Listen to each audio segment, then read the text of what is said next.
आज हम सीधे चलते हैं प्राचीन भारत के एक ऐसे इंटेलेक्चुअल शोडाउन में, एक ऐसी बहस जिसने फिलॉसफी की पूरी दिशा ही बदल दी। ये कहानी है गार्गी और याज्ञवल्क्य की, एक कॉस्मिक डुअल जहां दिमाग ही सबसे बड़ा हथियार था। तो चलिए सीन सेट करते हैं। ये कोई ड्राई एकेडमिक डिबेट नहीं थी, बिल्कुल नहीं। ये तो एक हाई स्टेक्स मुकाबला था। सोचिए, जहां दांव पर खुद ब्रह्मांड का सच लगा हुआ था। तो ये महाकाव्य बौद्धिक युद्ध आखिर शुरू कैसे हुआ? इसकी शुरुआत होती है एक राजा के शानदार इनाम से। एक ऐसा पुरस्कार जिसने उस दौर के बड़े बड़े दिमागी धुरंधरों को एक ही छत के नीचे ला खड़ा किया। जरा कल्पना कीजिए, राजा जनक के उस आलीशान दरबार की। ये कोई आम शाही सभा नहीं थी, नहीं, ये तो ज्ञान का एक मंदिर था, एक इंटेलेक्चुअल हब, जहां उस समय के सबसे तेज दिमाग वाले लोग इकट्ठा होते थे, सिर्फ एक चीज पर चर्चा करने के लिए, ब्रह्म का रहस्य। और इनाम क्या था?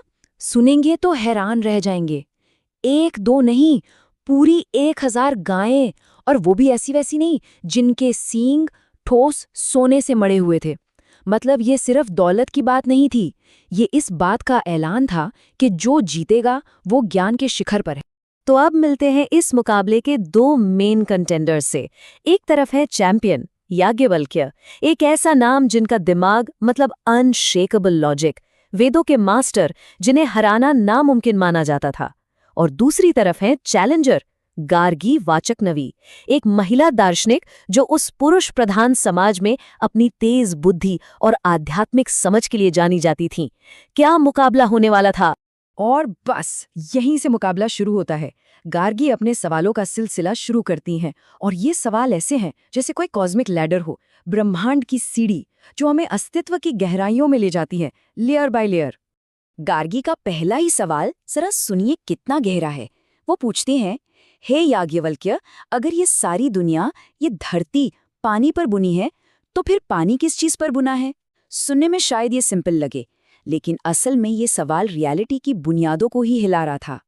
और याज्ञवल्क्य का जवाब एकदम सिंपल, फुल ऑफ कॉन्फिडेंस, वायु पर। बस जैसे ये तो बच्चों का खेल हो। लेकिन गार्गी रुकने वालों में से नहीं थी। उन्होंने तो सवालों की झड़ी लगा दी। अच्छा, वायु किस पर बुनी है? और आकाश? और देवताओं के लोक? एक के बाद एक सवाल, हर जवाब से एक नया सवाल निकलता गया। वो रियलिटी की हर परत को छील रही थीं, उस आखिरी सच तक पहुंचने के लिए। और फिर याज्ञवल्क्य ने अपना आखिरी जवाब दिया, वो चीज जिस पर सब कुछ, लिटरली सब कुछ टिका हुआ है। उन्होंने कहा, अक्षर पर, यानी द इम्पेरिशेबल, अविनाशी। तो ये अक्षर या ब्रह्म आखिर है क्या? देखिए, ये वैदिक फिलॉसफी का सबसे कोर कॉन्सेप्ट है। वो अल्टीमेट रियलिटी जो बदलती नहीं, एक ऐसा अनसीन एसेंस जो हर चीज को संभाले हुए है, पर उसे संभालने वाला कोई नहीं। सोचिए, जो सब देखता है पर खुद दिखाई नहीं देता। अब गार्गी अपनी पूछताछ के एक बहुत ही, कह सकते हैं, खतरनाक मोड़ पर पहुंच जाती है। एक ऐसी जगह जहां लैंग्वेज और लॉजिक दोनों फेल हो जाते हैं। और यही कहानी में आता है एक ड्रामेटिक ट्विस्ट। याज्ञवल्क्य उस अविनाशी को समझाने का एक बड़ा ही अनोखा तरीका अपनाते हैं। वो नेति नेति का रास्ता लेते हैं, जिसका मतलब है ना ये ना वो। मतलब वो ये नहीं बताते कि ब्रह्म क्या है, बल्कि ये बताते हैं कि वो क्या नहीं है। क्यों? क्योंकि उसे शब्दों में बांधना मुमकिन ही नहीं है। और ठीक इसी पॉइंट पर याज्ञवल्क्य वो फेमस वार्निंग देते हैं, गार्गी, इससे आगे सवाल मत करो, कहीं तुम्हारा सिर फट न जाए। अब देखिए, ये कोई धमकी नहीं थी, ये एक गुरु की सलाह थी कि कुछ सच इतने बड़े होते हैं कि हमारा दिमाग उन्हें संभाल नहीं सकता, और उन्हें शब्दों में पकड़ने की कोशिश खतरनाक हो सकती है। और गार्गी वो चुप हो जाती हैं। लेकिन इसे हार मत समझिए, ये हार नहीं, ये बुद्धिमानी थी। उन्होंने इस बात को समझा और सम्मान किया कि परम सत्य शायद शब्दों से परे है। ये एक स्ट्रेटेजिक पॉज था। लेकिन कहानी यहाँ खत्म नहीं हुई। गार्गी ने गिव अप नहीं किया था। जब बाकी सब ऋषि हार मान चुके थे, वो फिर से खड़ी हुई एक आखिरी हमले के लिए। और इस बार उनके तर्कश में 2 ऐसे सवाल थे जो सीधे निशाने पर लगने वाले थे। उनके ये आखिरी 2 सवाल 2 तीरों की तरह थे। पहला तीर, स्वर्ग के ऊपर, धरती के नीचे और इन दोनों के बीच जो कुछ भी है वो किस पर बुना हुआ है? याज्ञवल्क्य ने जवाब दिया, अंतरिक्ष पर। लेकिन गार्गी का दूसरा और आखिरी तीर तैयार था। तो फिर ये अंतरिक्ष, ये खुद किस पर बुना हुआ है?